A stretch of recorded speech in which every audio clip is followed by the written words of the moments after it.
ایسے گھرانے کے چاند ہیں. بس آخری بات اور ختم. کبھی کبھی ایسا ہوتا ہے زبان ہمت نہیں پڑتی کیا کہے, گم ہو جاتی ہے آدمی بولے کیا, اس لیے کہ انہی کے گھر کی بات ہے, انہی کے خاندان کی بات ہے, انہی کے بزرگوں کی بات ہے, ان کے باپ کی بات ہے, ہمت نہیں پڑتی آدمی بولے کیا. مگر ہے یا نہیں ہے ایسا؟ مولانا آ گئے. کون مولانا؟ زعیم صاحب, یوشا صاحب, وسیع صاحب, نہیں معلوم. مولانا کہنے سے پرٹیکولر وہی مولانا سمجھ میں. اگر آپ نے وسیع حسن کہا, وسیع حسن آ گئے, اچھا وہ مولانا.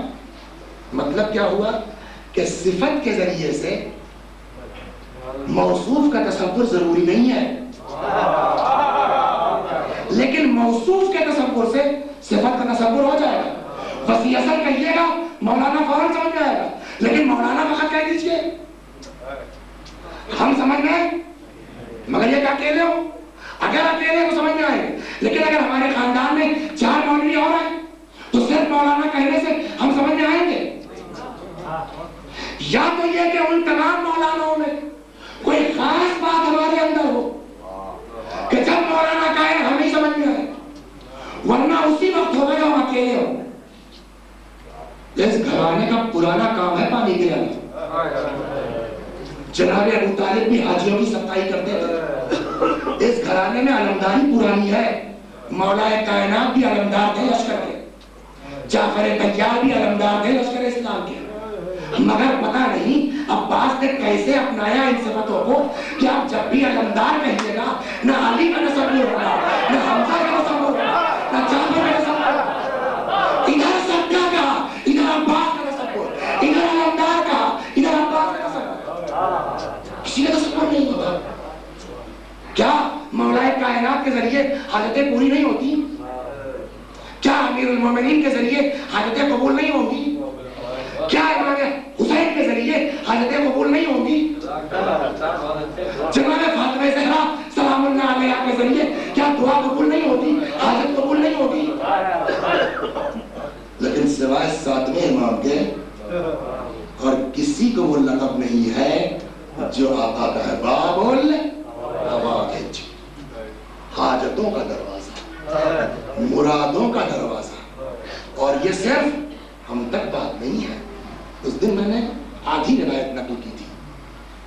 جب عقد کا وقت آیا, بیوی نے پوچھا بابا میرا مہر جو چاہو مانگ لو, مجھ کو پیسہ نہیں چاہیے.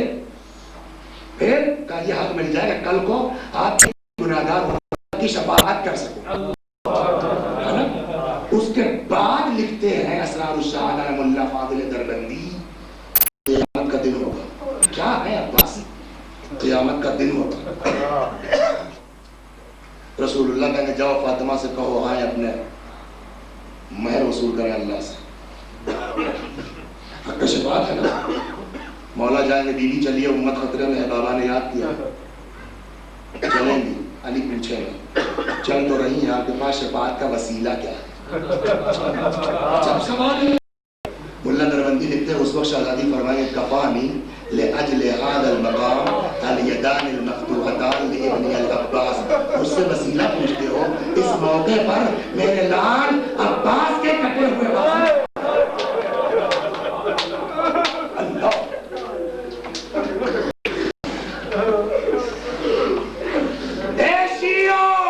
اپنے دلوں کو عباس کے لیے خالص کر کے دیکھو, دیکھو کیا ملتا ہے. سلیقہ ہونا چاہیے, طریقہ ہونا چاہیے, ڈھنگ ہونا چاہیے. عام آدمی کی بات نہیں کر رہا ہوں. مرجع تقلید مرحوم آیت اللہ العظمی شاہرودی رحمت اللہ علیہ سے محمود شاہرودی انتقال ہو گیا. ان کے بیٹے جناب سید علی شاہرودی وہ بیان کرتے ہیں کہ میرے والد کے زمانے میں ہمارے گھر کا عالم یہ تھا کہ ہر سال شب سات محرم میں نجف میں مولا ابوالفضل عباس علیہ السلام کے نام کا کھانا پکا 4 کنٹل چاول پکتا تھا. میرے والد کا انتقال ہو گیا. جب میرے والد مرے ہیں 25,000 کے مقروض تھے. جو قرضہ بھی اپنے اوپر نہیں تھا, پھر عالم تھے, طلبہ کا وظیفہ یہ وہ غربا مساکین قرض لینے کے بھی لوگ کرتے رہتے ہیں, کیا ہوتا ہے. 1000 کے مقروض تھے. محرم آ گیا. میں نے اپنے دل میں سوچا کہ میں نے کوئی منت تو مانی نہیں ہے, میری کوئی نظر تو ہے نہیں کہ میرے اوپر اس کا کرنا واجب ہو. اس سال حالات بھی ٹھیک نہیں ہے. اچھا ادھر باپ کا انتقال ہوا, مگر چونکہ ہم دیکھ رہے ہم ہی سب کرتے تھے تو غربا مساکین بھی ہمارے پاس آ رہے ہیں. تو ہماری اوقات نہیں تھی کہ ہم اس طرح سے کر سکتے جیسے والد مرحوم کے زمانے میں ہوتا تھا. ہم نے سوچا خاندان والوں کو چھوٹی سی حاضری کر کے کھلانے میں بات تھا. میری بیوی نے کہا کہ عباس کی طرف سے دل عباس کی طرف سے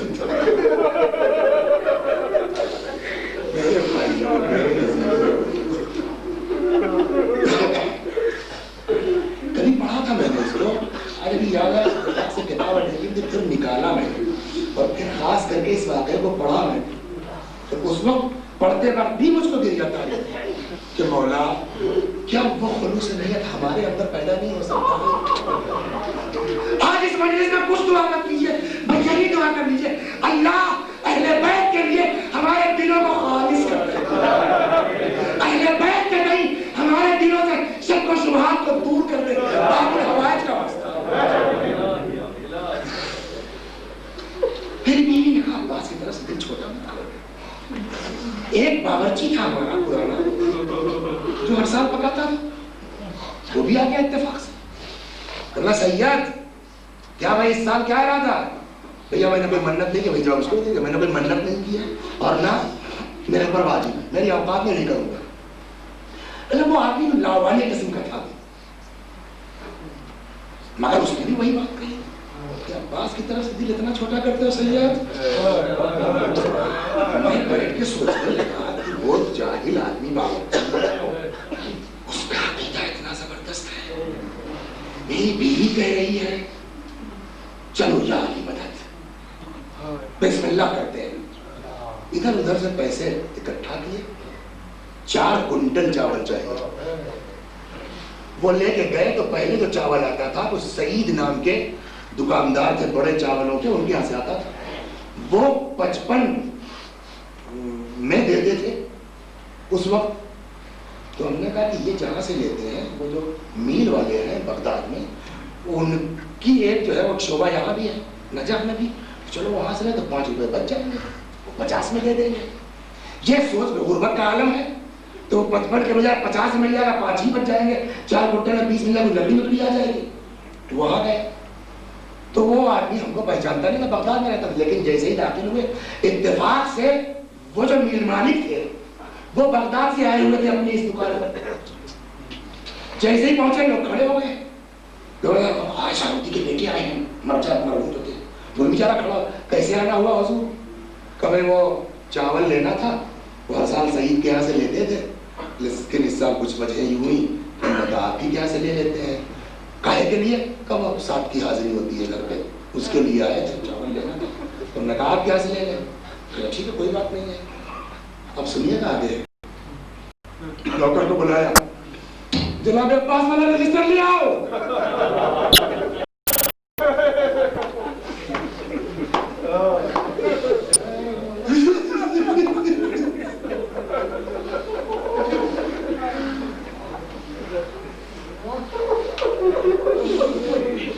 رجسٹر آ گیا.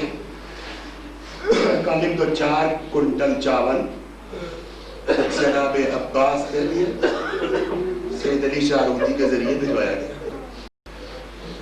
خود نوکروں سے کہا کہ جاؤ دے آؤ. میرے گھر پہنچنے سے پہلے چاول میرے گھر پہنچ گیا. اندر سے بہت خوش ہوئے, چلو یہ پیسہ بچ گیا, اس کا ہم دال وال کچھ گوشت لے لیں. چلتے چلتے ایک مرتبہ میرے دماغ میں پتہ نہیں کیا ہوا, میں وہیں سے مڑا اور کربلا کا رخ کیا. چاول کا انتظام کر دیا, بغیر گوشت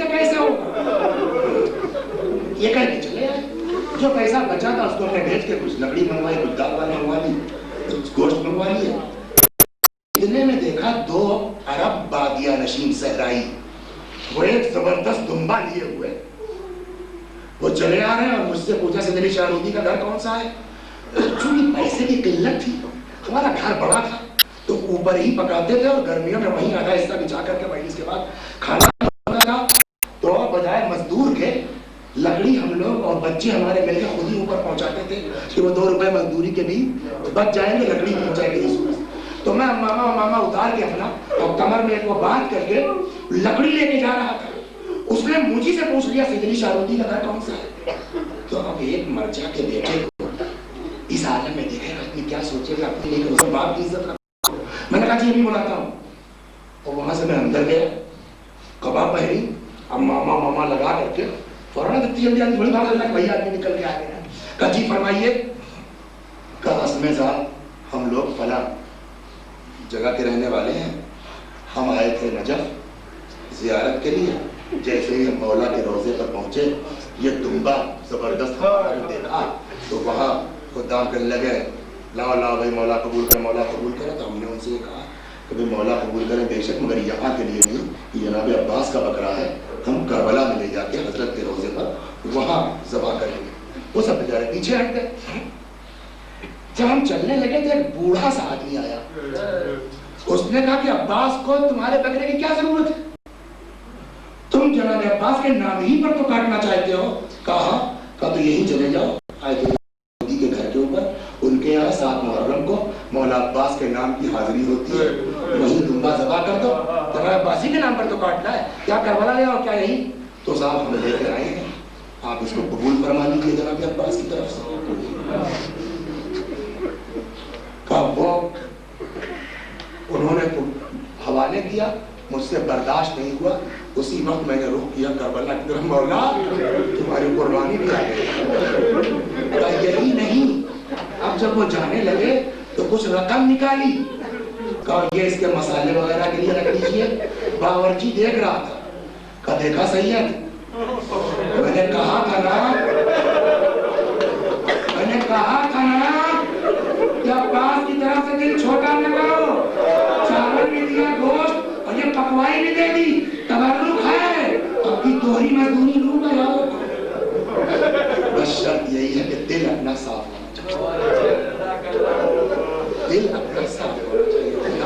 تجھے باب الحوائج کا واسطہ ہے, ہمارے اندر عشق اہل بیت میں روز افزوں جتنا ہو سکے اضافہ یہ ہے.